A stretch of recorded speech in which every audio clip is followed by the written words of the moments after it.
Welcome back, everyone. Hope you are enjoying our content that we are providing you today. Thank you for being with us, and thank you for for comments and participation and so forth. I'm going to show you today a couple months ago, I think it was. We did another one of these behind the scenes look at a game. At that point, I looked at Tawantinsuyu, and that was a very well received and very well liked stream that I did. So I wanted to share with you again today as part of our Gen Con streaming event. I wanted to take a look at Tekhenu, Obelisk of the Sun, which is a game that came out just over a year ago. So it came out basically in the August-September timeframe of 2020. And what we're going to do today is we're going to look at the game from the early prototype stages to how it went through the process of art and creation of iconography and so forth. So we're going to look at a lot of those things today. The other thing that I want to show you, and I mentioned this earlier, there are a couple of Easter eggs on the game board. Now, if you know what those Easter eggs are, then you can we're gonna talk about those. If you don't know what they are, you can. Most of them, I think, were discovered and discussed on Board Game Geek. Now, if you don't want to be spoiled, because I don't believe they showed the images on there, but we're gonna show today. I'm going to show you close-ups of different things so that you can see the different and by Easter eggs and stuff, I mean there are references to other games in the Board&Dice portfolio and library. So we're going to look at some of those and see what things you can recognize as well.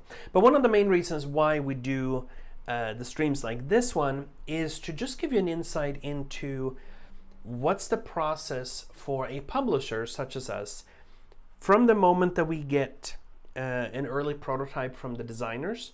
Now, by that I mean this is a point where the game is generally done as from a designer point of view. Then it's the process of additional development, playtesting, commissioning the artwork. It goes through the graphic design process. Then we get the rule book that was only basically in a text format before. That gets created, artwork gets put into it. Then it gets sent to print, and then it arrives on your table. But that process of once a game is completely designed until it reaches your table, that can be a process that takes usually at least a year, sometimes 2 years, and sometimes more depending on the game, depending on the size of the game, the scope of the game, and many other factors. But generally, between 1 and 2 years is the process of that. Now, Tekhenu is actually a game that the process was relatively short and quick, actually.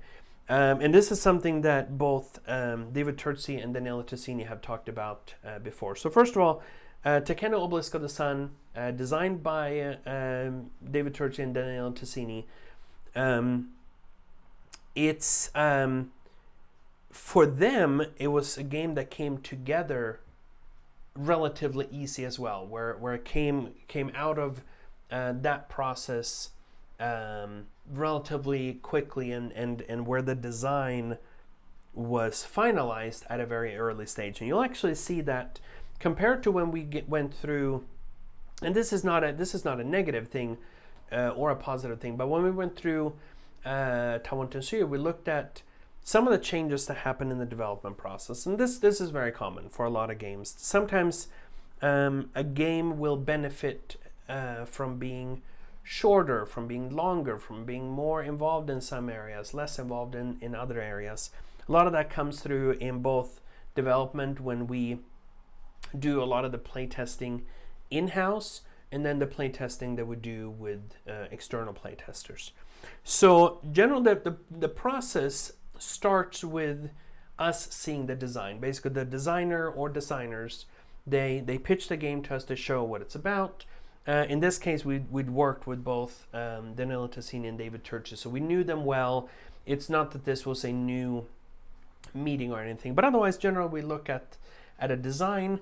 We see, is this something that we're interested in pursuing, and so forth. But once we have basically said that this is a game that we would be interested in publishing, at that point, after the contracts are then signed, that's when the development process starts.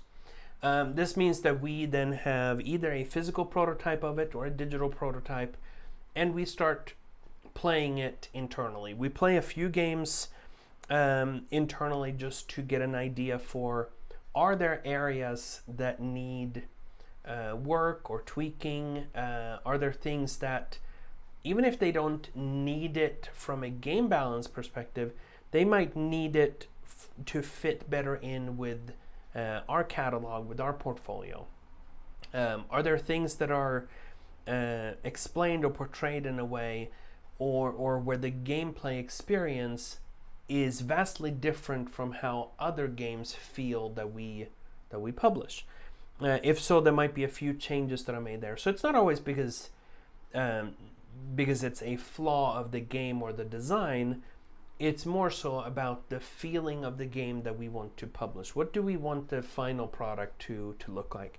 Obviously, this is something that is done, the majority of it happens with the designers. We make a request for something saying, well, it would be great if this aspect of the game was slightly different here, or for production reasons, this is not feasible, or we would like, whatever it is, right? And then at some point that design becomes final, and then that's when a lot of the artwork and so forth, and that doesn't mean that because it's final that there won't be changes, but it's final from a development perspective. We then attach artwork and everything to it. It goes through many rounds of external playtesting, both when it comes to prototype artwork, then with closer to final graphic design and artwork, we do blind playtesting. We have external proofreaders and editors and so forth.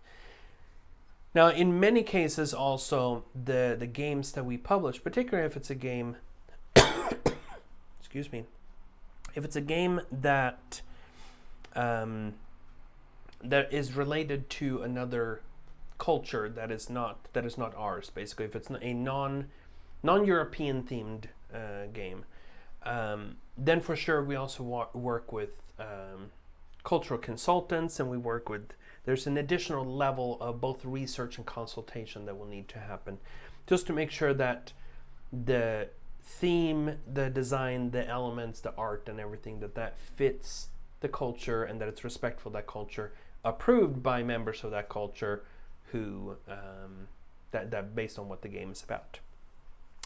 So anyway, that's the background of the things that are basically generally going on in a game like that. So now I'm going to show you a few things. Give me just a moment. I'm going to set up. The basically just so that I have things to show you here. So I'm just switching a few things. All right, that's what I need. So I'm gonna, and I should also say, during this whole thing, if you have questions about something, feel free to ask them. Feel free to ask in the chat. Feel free to ask specifics about, maybe there's something in particular that you are interested, that you want me to show. If there's something that you want to see, there might be something that you want me to go into more detail and so forth. Feel free to ask the questions in the chat about it. If there's anything in particular that you have a question about, this behind the scenes things, it's meant to be both for your enjoyment as well as for your benefit if you want to. So basically, if you have input on what you want to see, definitely let me know. One of the reasons why I have to set a few things up right now, I downloaded some of these things before locally to my this computer. Normally when I have it connected directly to our Dropbox, but I had to download them here. And okay, there we go. But then as I was setting things up, I noticed that a file or two had been corrupted, so I needed to re-download them, which is not a big deal. It's just, that's why it's taking me a second to just set this up. While I'm doing that, first of all, well, hello to some people. We have the Brother Smurf joining us. Thank you, guys. Yes, I am sporting a shirt today in honor of the Brother Smurf playing Zapotec later. Slivers, hello to you as well. You're even more excited about Origins now after the Bros playthrough. Happy to hear that. I'm also excited about Origins coming out because it's yes, definitely. Oh, this reminds me.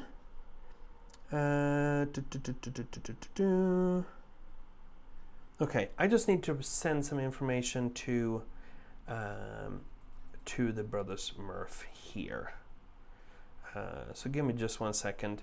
I'm gonna send you, Mike, since you're right here, I'm gonna send you on, and I'll cut this out eventually of when I put this on YouTube or so. I'm gonna send you on Discord in response to your message. I'm gonna send you a link for so that we can connect with the video later.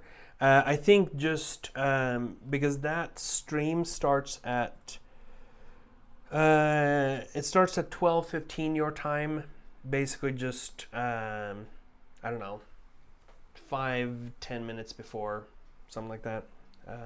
But it should be fine. We just need to connect the sound. So, all right. It's always exciting when you get to, as a bonus, everyone gets to see and hear me ramble sometimes when I'm streaming. All right. So what I want to show you is I'm gonna pull up here the first, and this is the first first look at the game board for Tekhenu, as it looked, what it looked like, basically the first final version of the game. Let me just put that in here. I do not need Discord. I need the PDF. Yes.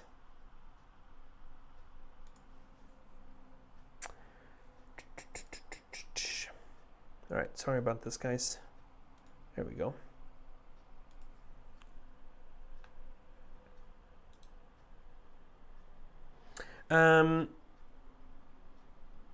That's a good thing about it's the downside about doing things live, but it's a good thing about things after the fact, that I can basically manipulate it and make things look good. All right, there we go. All right, so I'm going to show you here. This is the first version of the game board. Basically, once we received the game from the designers, from Daniele Tassini and David Turczi. Obviously, they had done some playtesting before this point, and this was the final design. Now, as you can see here, this is generally what most games look like when we are working on them, right? It's often basic, either whatever you want to call it, clip art, line drawings, or whatever. This is the majority of the life of the game as we're working on it.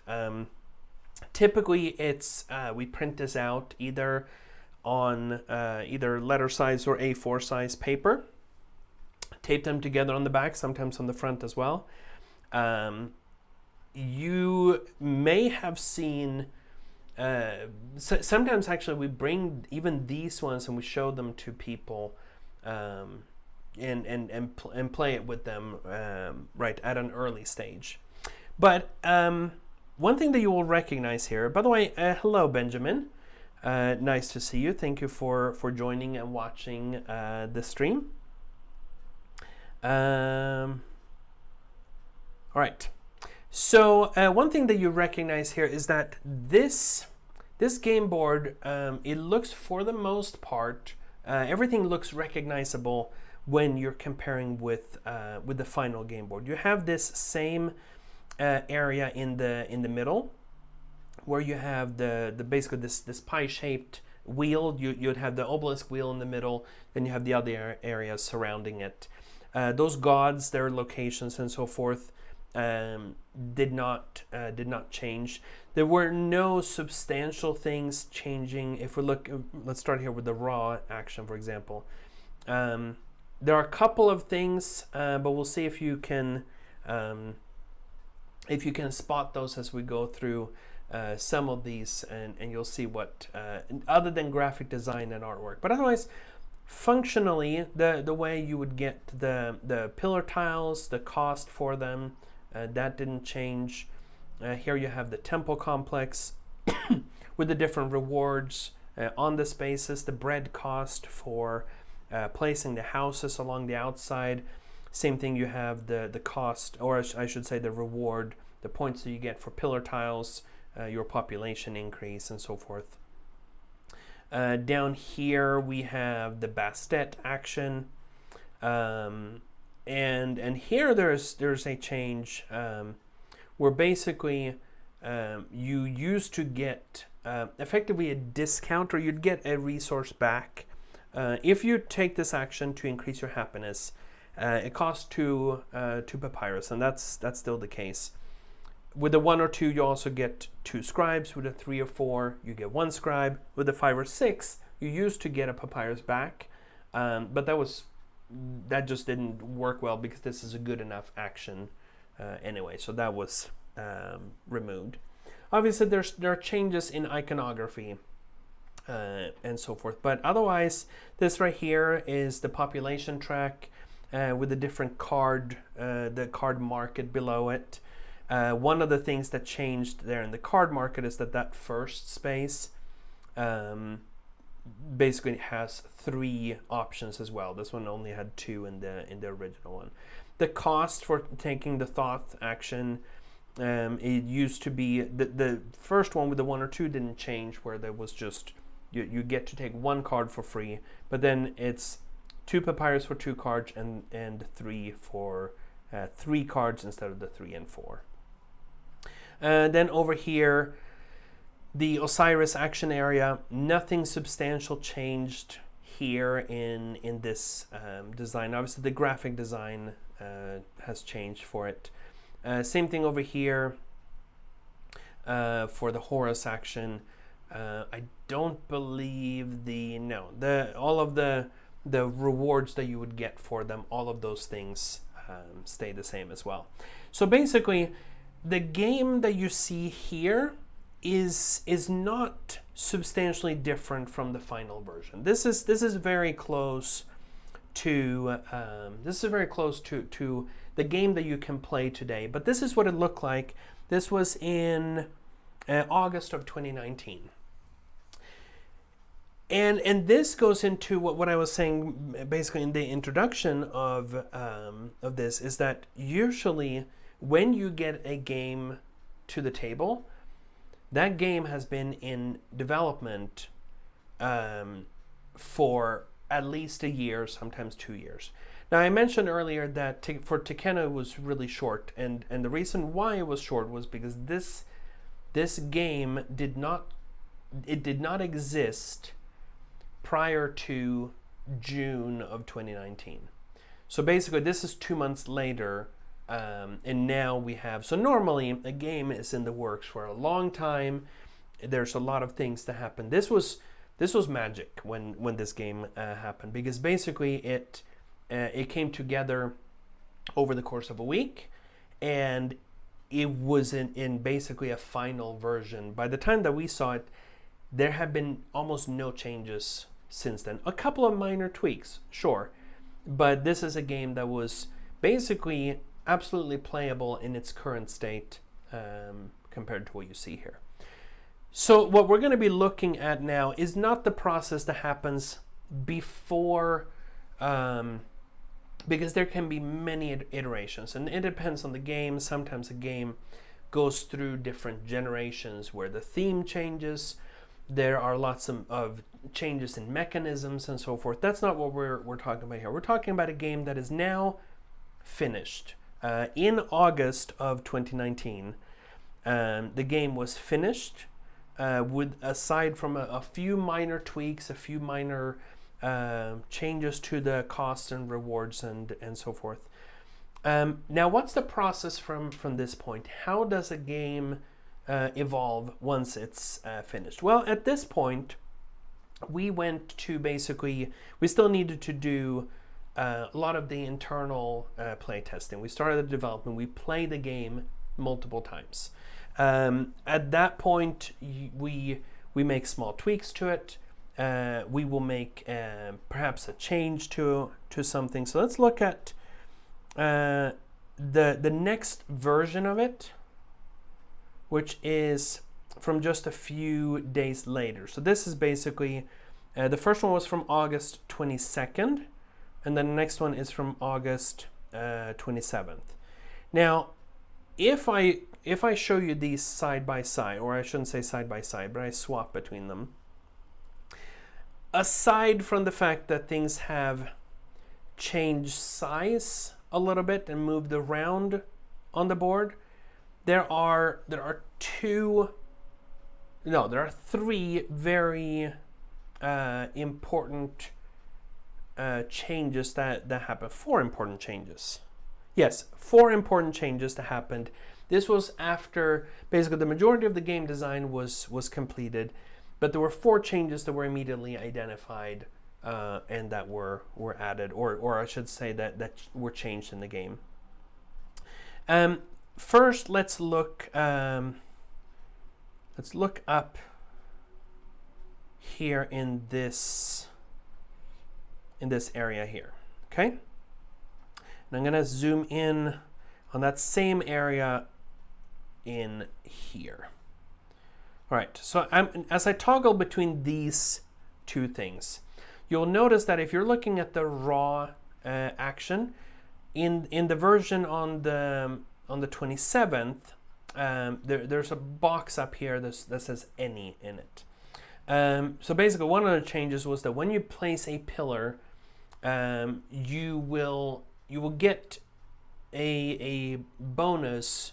You get bonus victory points for every building that is aligned with it. So this said, okay, well, any building that is aligned with it will give you victory points when you're placing it. That was a change here. Now that's not the case in the final version, but that was one of the changes here that was then introduced and implemented.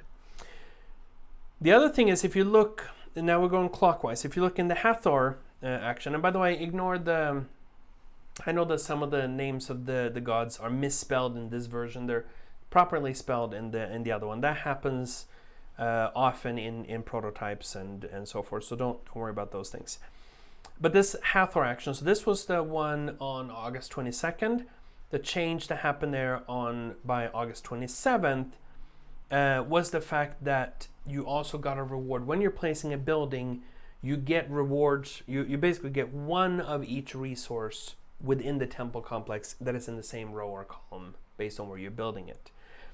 That was not the case previously. And the reason for this was to justify also the cost for placement in certain areas and so forth, so that you'd get the rewards from the row.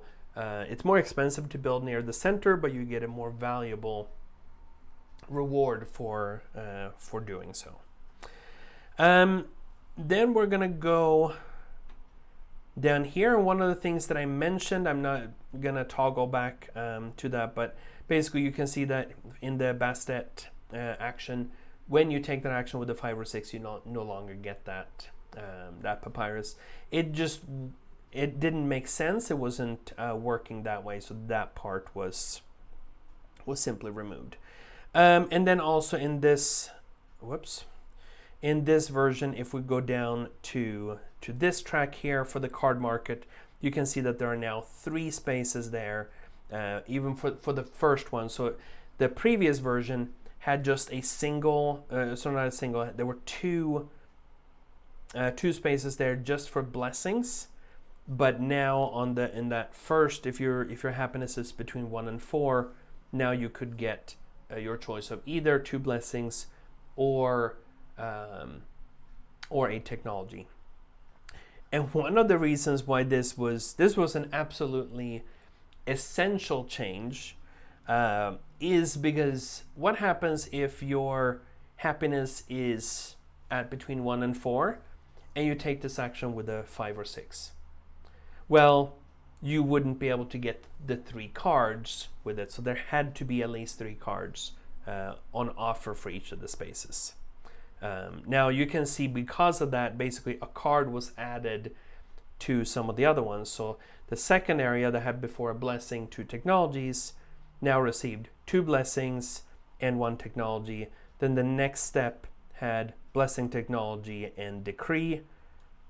Now this went to blessing, 2 technologies, and a decree, and so forth.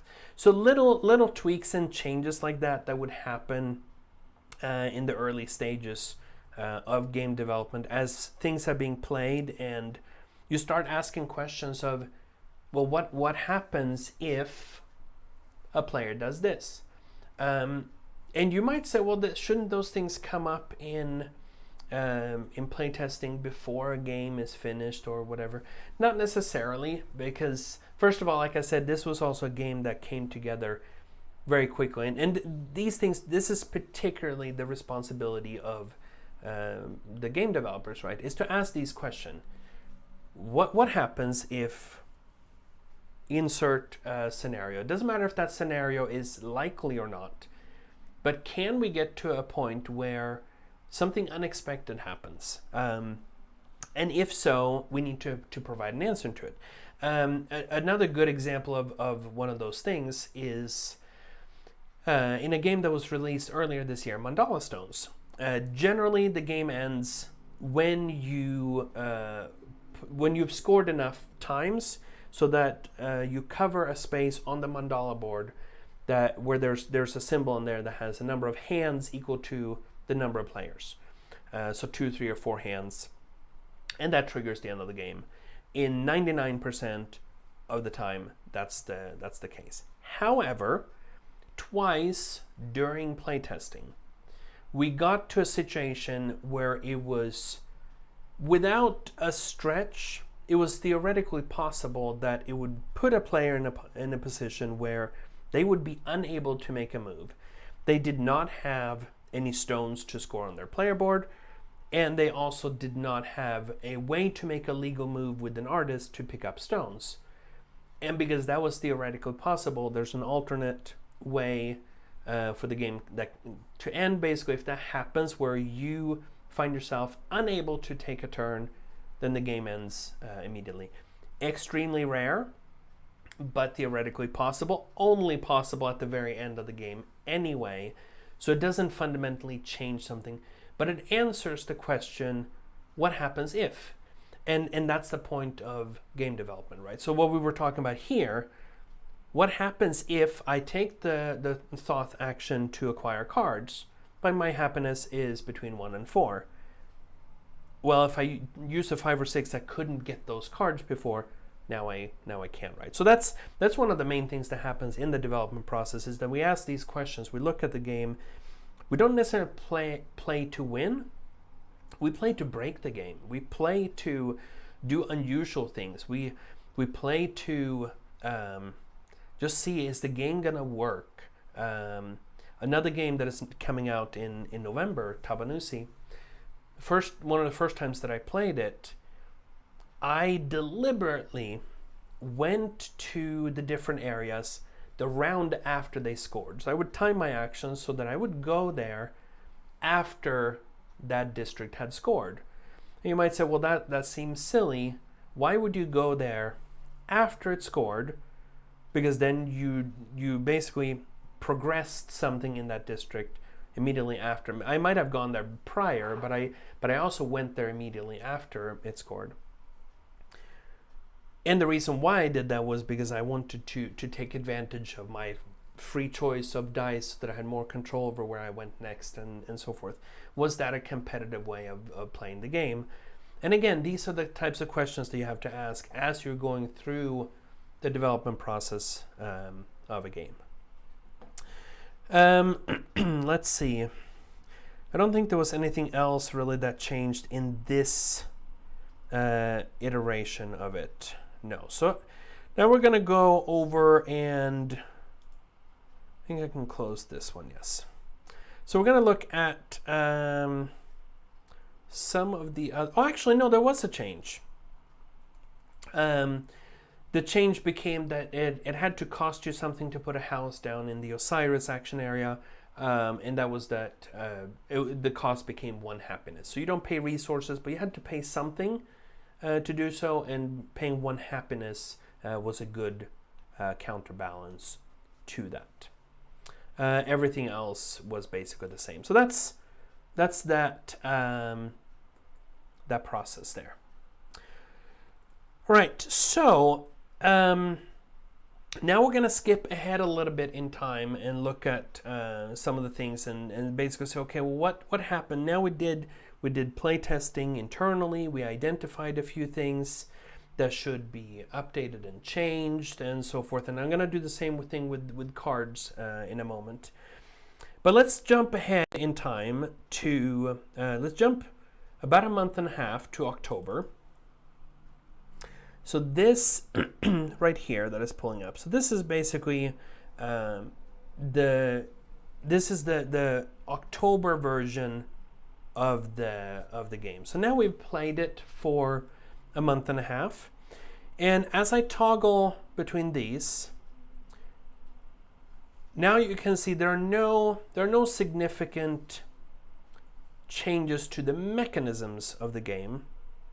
Instead, what you start seeing are changes to iconography. We're starting to imagine this game as if this was now, like, do we have all the information on the board? Now that we have ironed out a few of those things that answered some of the what if questions, what exactly do we need to do now? What should be clarified? Even though we're far from having final art and iconography added to it, but as you can see, we're starting to clean up some of those things. So again, let's look just from a higher view here.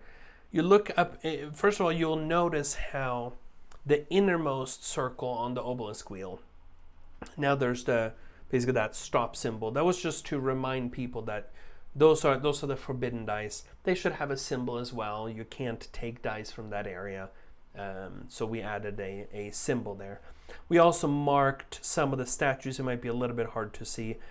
Some of the statues around the obelisk to limit the number of statues that could be in one place for 3 and 4 players. That was intended, but it was never marked on the board. You can also see how some of the things are made a little bit clearer in the iconography. What the things that you score for, particularly there for the statues in the upper area, where we start adding these blue boxes on the board to consistently show, okay, this is how you score for things. Just cleaning a little bit of those things up and making consistent.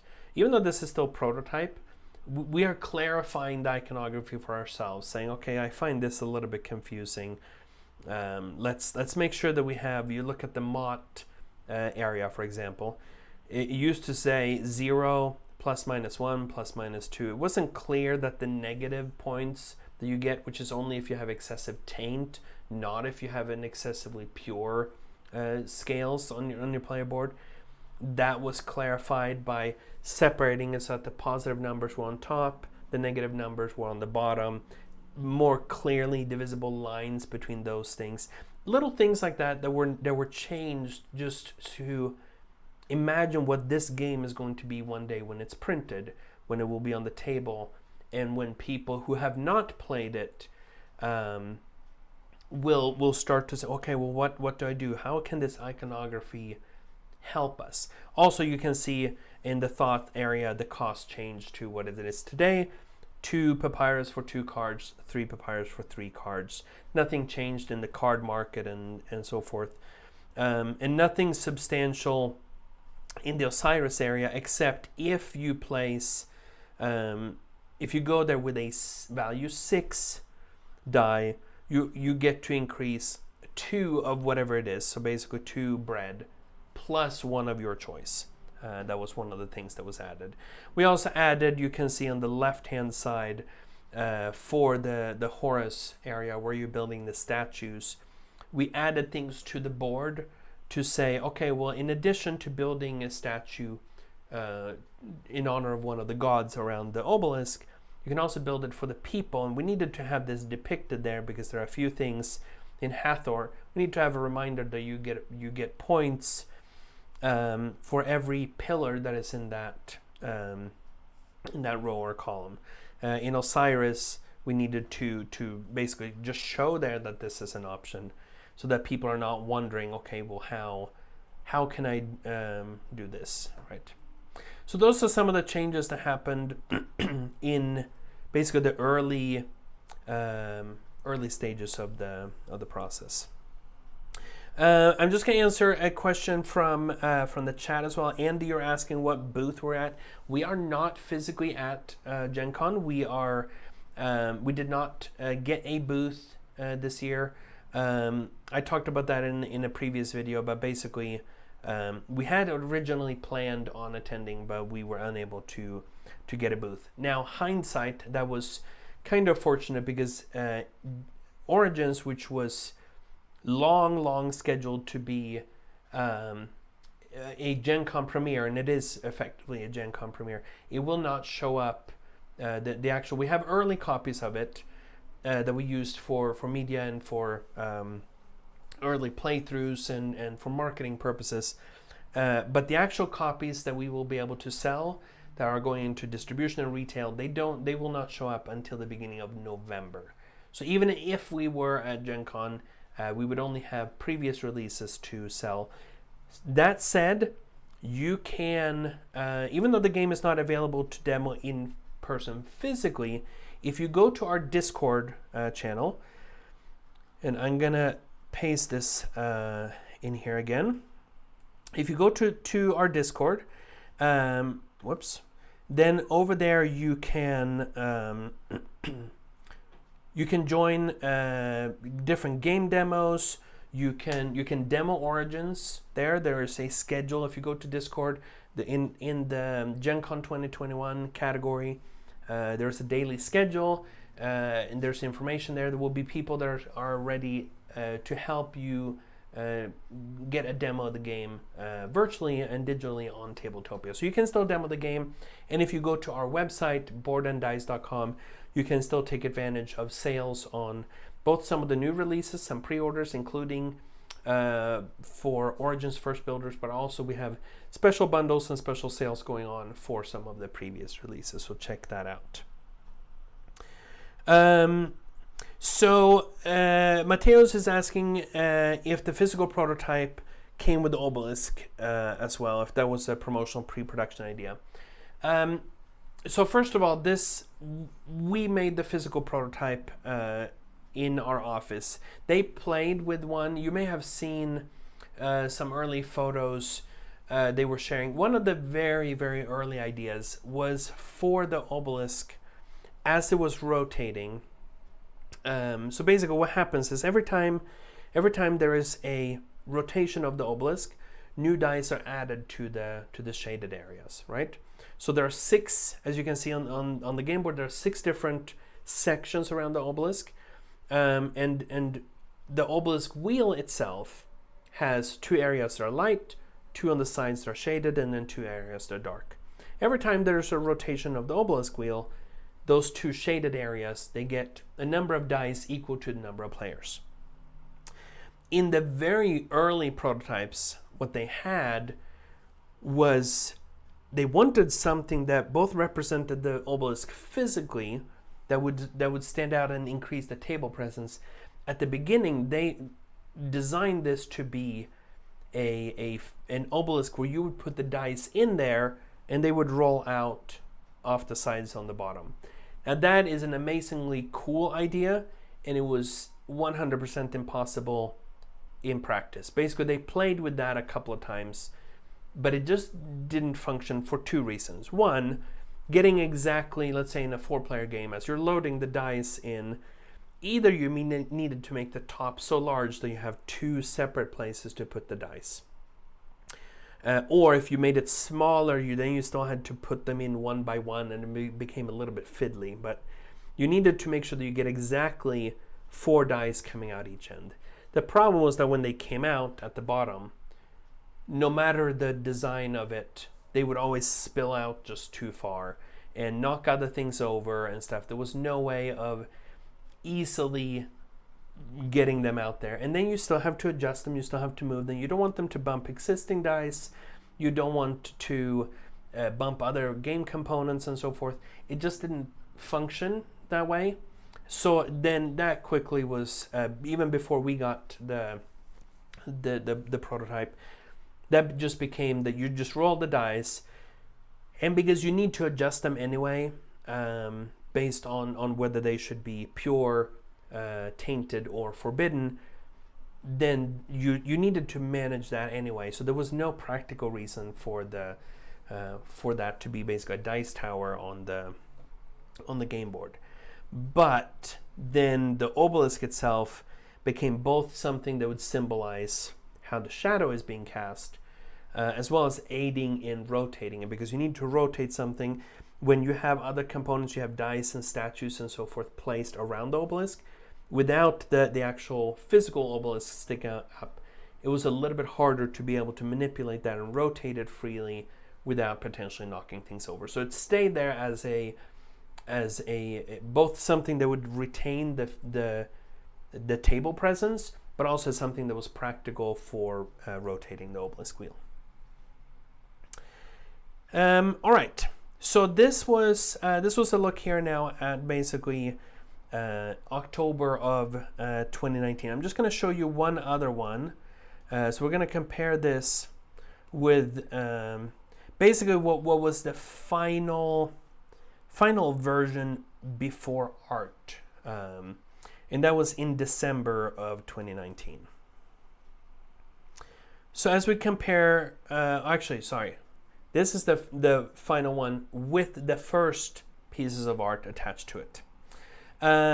So when we went in here in the October one, this is where we started adding things to the game board, just with the idea that people will be playing it. Then by this December, there was a very basic, the score track was laid out. Some of the elements were added to the board. Now you'll notice a few things here that were changed between this version and the one today. You'll still see some remnants of old iconography and stuff. But I want to talk here about some of the things, basically the process that went into this. And let's focus first on, we're going to focus here in the middle on basically the obelisk wheel. So one of the early ideas, and this was a really cool idea, but it was basically quickly abandoned, and that was the idea to have the symbols of the gods printed on them. Now this looks awesome. It looks fantastic. The problem is that when these areas are filled with dice, you can't really see the symbols of them. So this was a great idea from basically the illustrator of saying, oh, let's make these large ones so that they will stand out. Now you can see the god symbols and so forth. But in reality, when you fill these areas with dice, they need the lines that separate whether they are pure or tainted or forbidden, they need to be clear, and we cannot cover up the symbol, because then that reference to which god it is not visible anyway. So even though this looks good, that was something that was not retained. So if you're looking at a comparison here, of course here you have a very small symbol with the name of them in each, but basically that was an early version with an attempt of improving the visual look of the game, but that was ultimately not kept. The other thing that I want to do is I want to go here and look at basically the MOT area. And one thing that I mentioned that we wanted to do basically was to find a way of more easily communicate that there's a difference between having an imbalance on the pure side versus having it on the tainted side. There are drawbacks to having it on the tainted side, but not on the pure side. That was then in the next version with some artwork. Now the feathers of Moth. This is one of the ways that she's often depicted, right? Is with these outstretched arms with feathers, basically wings. And while this right here looks really good, one of the downsides to it is that okay? Is that white box on? Yes, it is there for you as well. All right, let's see if I can. Okay, we're just going to do it this way. You get the idea. One of the downsides is that with the outstretched wings, when you're trying to, this right here separated the two areas. Now it's clear that having a negative taint versus positive purity, that those are separate. However, when you're visually looking at this to determine who goes first, because that's based on who's the closest to 0, that was not as easy. You have 4 players. You have one that is at -2, one at -5. You have another one that is at 3 and at +7. Who goes first? Okay, you can look at it, but it takes just that moment extra to look and say, oh okay, it's at -2 versus 3. It's not something that you can't just at a glance see that. And it became something that you had to process mentally without improving something in the game. Something that you should just be able to look over there at a glance and say, okay, here is this is who goes next. It became something that you actually had to process, and that just wasn't desirable. So that was also something that changed between this version and the final one. Now, as you can see here, by this point, a lot of the symbols started to take shape. There's instead of having the blue areas for scoring, there are now the pieces of papyrus that talk about how each section scores. Some of the iconography, card backs and so forth. This is now a game that is in full graphic design and artwork process. Some of the resources and so forth, the bread, for example, had already started getting its shape. And in general, some of these are the final symbols. Some of them are still in the process and will change between this version and the next one. But anyway, this is basically a look at that portion, the next step there. So, Ben, thank you for that positive comment. Ben is saying that this game is a complete success. Love the organization of the turns, thematic implementation, and gameplay. Thank you so much. It means a lot to hear that you enjoy the game and that this is something that that speaks to you, right? Because it's there's a lot of work that goes into it, a lot of people that are involved behind the scenes. I have the pleasure of being able to talk to you directly about it, but there are a lot of people behind the scenes that put in a lot of hard work. So thank you so much for those positive comments. All right, so I'm gonna switch now to basically showing you the the final version, there's not a lot of exciting things to talk about. Basically, when it comes to the differences between this version and little iterations in artwork, because they're just a matter of artwork getting replaced and having that progression from one stage to the next. But now I want to show you basically the final game board. Okay.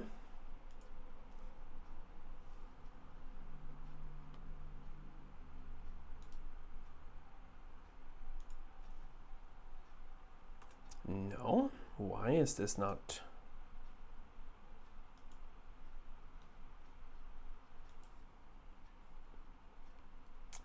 All right, sorry, give me just a second. That one looked fine earlier, but I just need to grab that one again, so that's not a problem.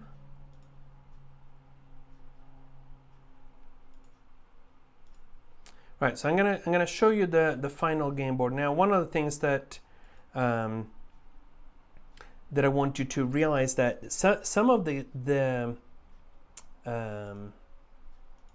some of these pieces of art, basically, they are, because we're working now on print quality stuff, right? They are tremendously large objects. Like the game board itself in PDF form is not necessarily a that big by itself, but when you're adding all the art and such together, we were talking about this recently in a stream, that you're basically talking about 350 to 500 megabytes of art per game that gets printed. So anyway, Ben, by the way, our team will be in Essen. I will unfortunately not be there myself this year.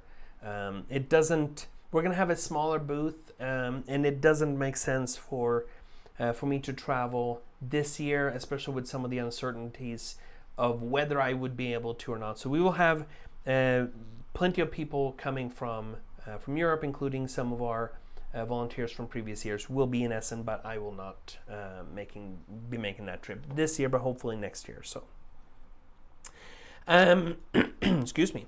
So now, as you can see, as we look at this game board, obviously here there have been. This is the final version, right? So this is everything. A few minor things, even in areas that, if you look in the temple complex in the upper right corner, a lot of that iconography was basically final, but then the reason why they were changed, particularly some of the granite and limestone and stuff, it was just to also bring it more in line with how things were depicted in paintings and stuff on murals and such from ancient Egypt. They were not depicted as 3D objects, right? They were depicted as 2D objects, and that was one of the reasons why we went with that here as well. You can also look at the wings of Mott. Now you have another way that she was depicted, which was with her. There are times when you can basically see her hunched forward with her arms and those wings in front of her. That's the depiction here for the Mott face, or for that area, which retains the two separate tracks for whether you have pure or tainted dice, but now you can much more easily see who's closest to zero. That comparison between players and their positions on the Mott track makes more sense.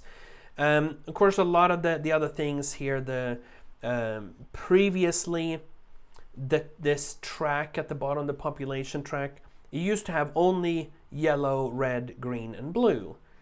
But when you were in the blue area, there was nothing telling you that you also have access to green, red, and the yellow or tan. The final version of that, now you have these bands. So basically that tan band, it stretches all the way from spaces 1 through 4, all the way to space 21. Same thing, red comes in and so forth. That just shows you that when you're on the later spaces, excuse me, when you're on the later spaces, that you have access to all 4 of those areas. There's also a little bit more now of a separation between the action areas.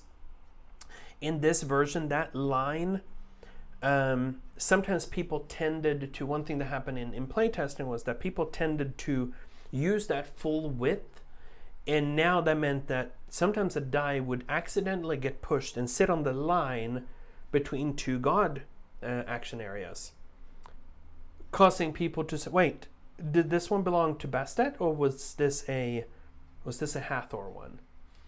By making a small change here, where that's actually a wider band, players now naturally keep the dice within that. So now you have a band, and that little thing of potentially bumping it so that it gets too close to the other area, that was removed.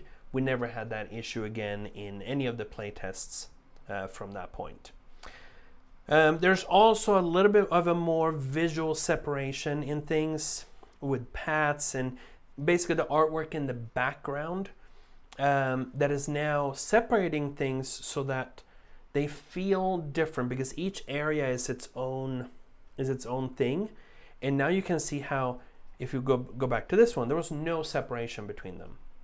Yes, all the iconography is roughly matching up with that slice, but it wasn't super clear. Now you can see how everything has its own place within the artwork, using things in the background, some terrain, some buildings and so forth, to create a natural separation without having to draw visible lines or anything. So you're basically using the background artwork to communicate that separation. Again, this meant that there was no confusion for people of, well, what belongs where do I look for any of those things. And those are things that you might not think would come up as you're playing the game, because you see the final version of it, you see that it has that separation. It's not meant to stand out, but it's something that was a process, and now that you look at it, you can say, well, clearly there's that. But when you sit down in front of the game board, they don't detract from what you're looking at, because everything is integrated, both the iconography, the different elements and so forth, to create something that is cohesive and not distracting as you're looking at it. You can also see where we retained some of the iconography for the gods there, without being the large ones on each space. Now there's a smaller symbol.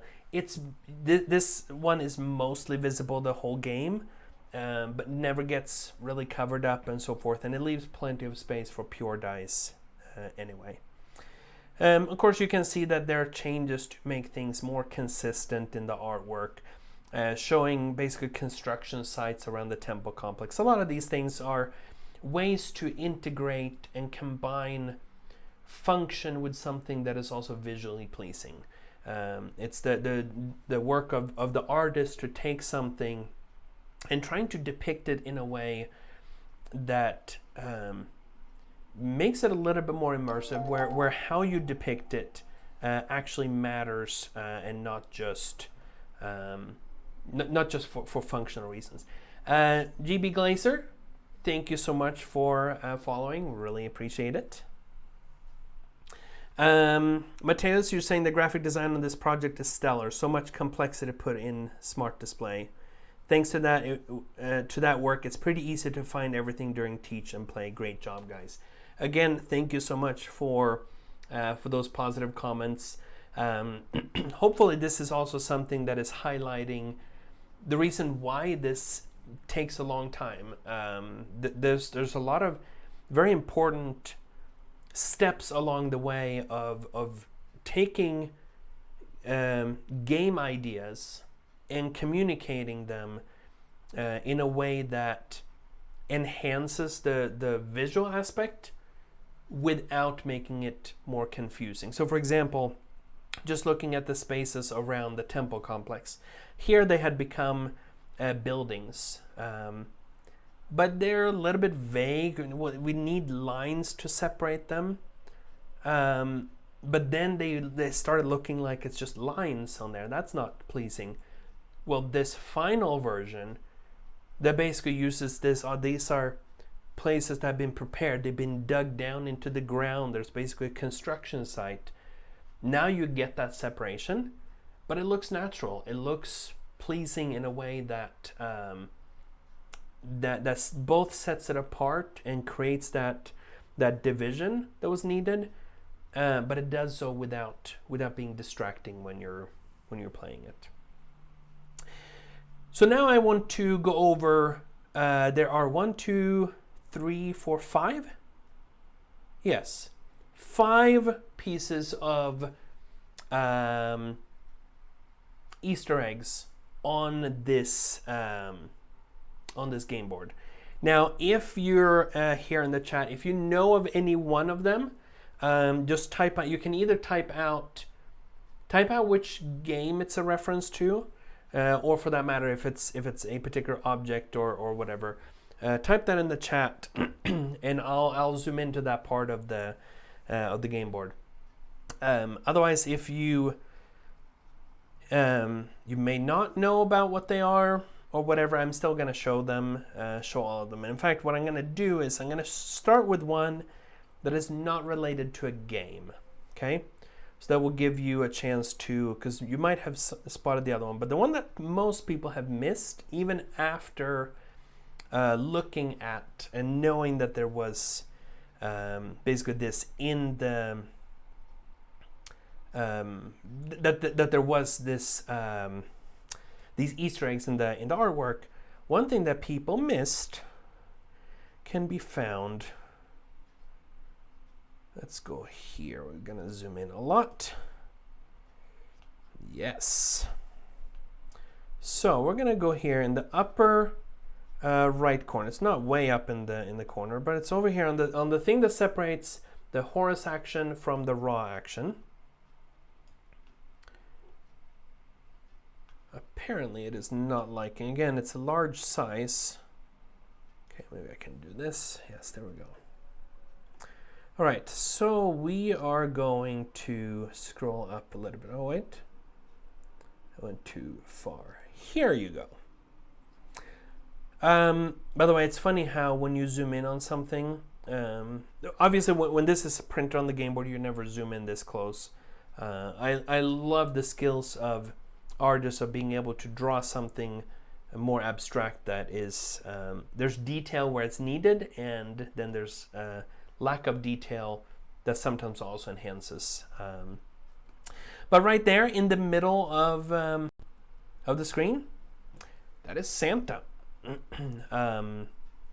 Yeah, that's the one that most people miss, just as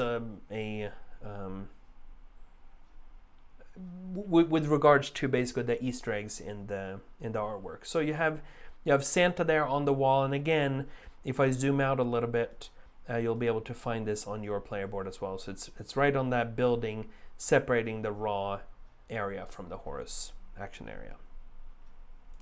All right, let's see. Okay, so no mention in the chat, so I'm just going to go over the other ones. Now, the next one that I want to talk about is a reference to an older game. This is really the game that, it's one of the games that put NSKN games on the map. So Board&Dice today used to be 2 separate companies, NSKN Games and old Board&Dice. We merged, and then jointly, basically, with the new company, we decided to keep the Board&Dice name and so forth. But from the days of NSKN Games, there was a game called Exodus Proxima Centauri, which is basically a 4X space opera civilization building game. And up here in basically in the Hathor area, where you're right next to where you have the costs for the buildings and the rewards for building, hidden under one of these tents, there is a spaceship. So this is one of the fighter ships from Exodus Proxima Centauri that is hiding under that tent, or that, yeah, whatever it's called. So yeah. Hey Crook, welcome to chat as well. You recently bought this. Well, see, now you're getting some valuable insight into both the art and the Easter eggs and so forth. Thank you, by the way, for I hope you, can't remember if we played this one together online or not, but I hope you will enjoy it. All right, so we did. Okay, cool. So that was one of the other ones. We had Santa and we have this spaceship. The next one is in reference to basically the biggest success of old Board&Dice before the merger. So we merged the merger started in, well, we merged in 2019, became a single company. In 2018, late 2018, of course, NSCAN Games had Teotihuacan, City of Gods, and old Board&Dice had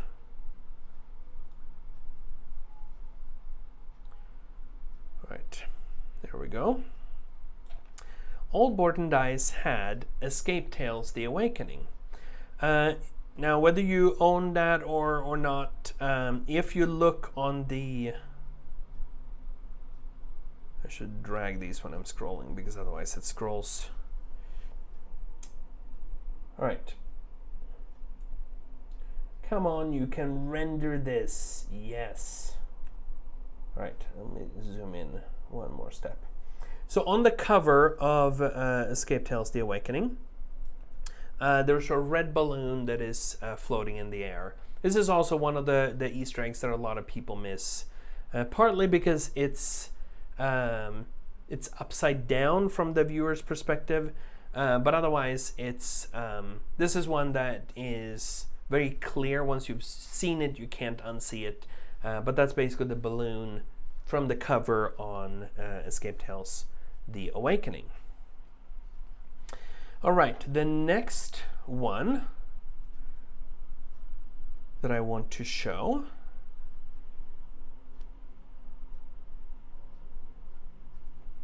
is, we're going to go up a little bit for this one. Actually, no, let's go over to the left first. This is one. This next one is one that is a little bit hard to spot in the artwork, but a lot of people have. Sorry again about those white boxes. They again, because I'm working on fairly large files, sometimes it protests. But anyway, under that palm tree, and of course because it blends well with the tree, so and the headgear that the person is wearing. But that's basically one of the people from the cover of Teotihuacan, City of Gods. So basically those green feathers, but they blend with the tree, particularly in that shadow. So that's that one. So there's both a reference to Teotihuacan and Escape Tales, which are the two games that were basically big successes for both NSCAN Games and old Board&Dice, as well as Exodus Proxima Centauri. Then there's Santa, because why not?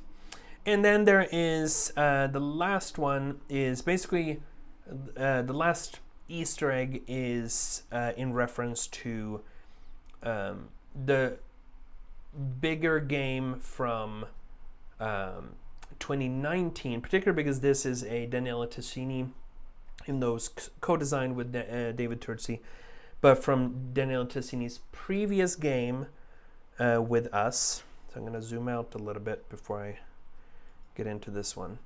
So basically in 2019, in late 2019, for Spiel, we had Trismegistus, the ultimate formula.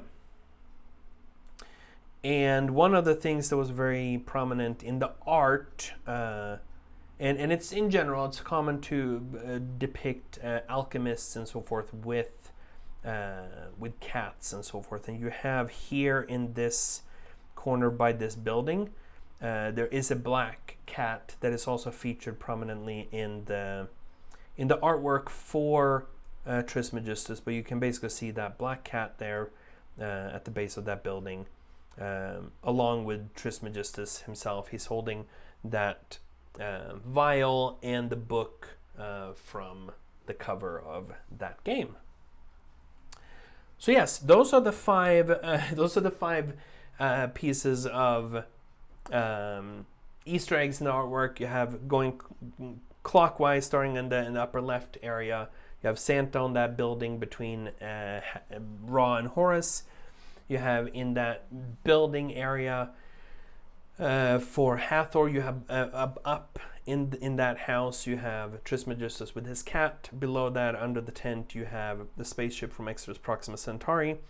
To the right of, and just slightly below Mott, so on the far right of the game board, you have the balloon from Escape Tales: The Awakening, and on the palm tree in the upper right corner area, right by the outer edge of basically the action area for Osiris, you have a man from Teotihuacan. So those are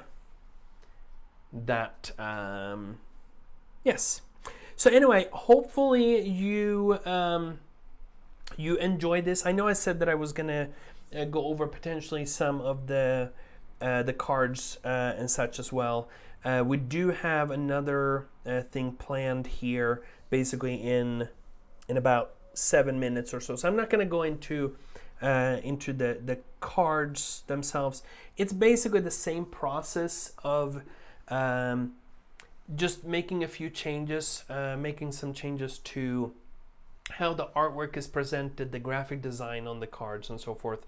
But otherwise, hopefully you got that also, an idea of that from here. And this kind of care that we put into, and the things that I've talked about here for the game board, that goes into every aspect of the game, whether this be there are cards, there are player boards, there might be player aids, there's the rule book. Which examples should go in the rule book? Does the rule book depict the things that are described? How can we exemplify something? What things might people ask themselves as they're reading the rule book? Are there questions that people are going to have? Edzlazinski, thank you so much for following, or no, for subscribing. Thank you so much. Really appreciate it. Thank you so much. And the Brothers Murph, thank you. Really appreciate it. Thank you so much. That means a lot, guys. And Slackfish, thank you. I really appreciate it. And we have Board Game Geek TV that just joined us. I assume this is Aldi, or sometimes maybe Lincoln, but I'm going to guess that it's Aldi. Welcome. I am very thankful, Mike West as well, for this. We are being spoiled by in the restream. I didn't see this. Thank you so much to Board Game Geek TV for all of these gifts. That means a lot. Thank you so much. Really, really appreciate it. Thank you for that. Yes. Thank you, Aldi. Lincoln is at Gen Con. Okay. But again, thank you so much for gifting those subscriptions. Really, really appreciate it. Thank you so much. But yeah, so basically, hopefully this has given you. But by the way, please thank Board Game Geek TV in the chat for those subscriptions. Give shout outs to Aldi as well. But hopefully you appreciated this little look into some of the behind the scenes things that go into board game publishing. We like talking about these things. We like sharing the process.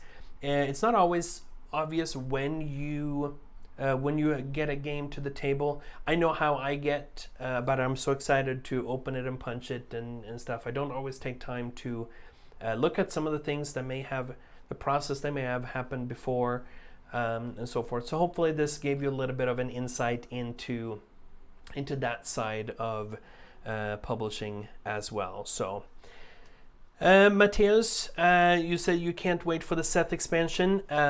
Yes, we're very excited. And just as a brief summary, so what the Seth expansion adds is there is a sideboard, which is basically the Seth action area that you can take. And what it changes is that the gray dice, which are normally always tainted, some of them are now replaced with blue and red dice, and there's also a green die. The green die is always pure. The red and the blue dice, they are just like the gray ones, they're always tainted and never forbidden, never pure. But also, whenever you take that die, in addition to whatever you can do normally with the gray die, you can also get either priests or soldiers, which you then use. If the priests you use to acquire artifacts, the soldiers you use to go out and conquer in that Seth area. Basically, you're conquering some of the nearby lands that were at this time at war with Egypt, or that were conquered or basically put under their control. So, GB Glazer, thank you so much for your positive feedback as well. I'm happy that you find this interesting, and hopefully this was.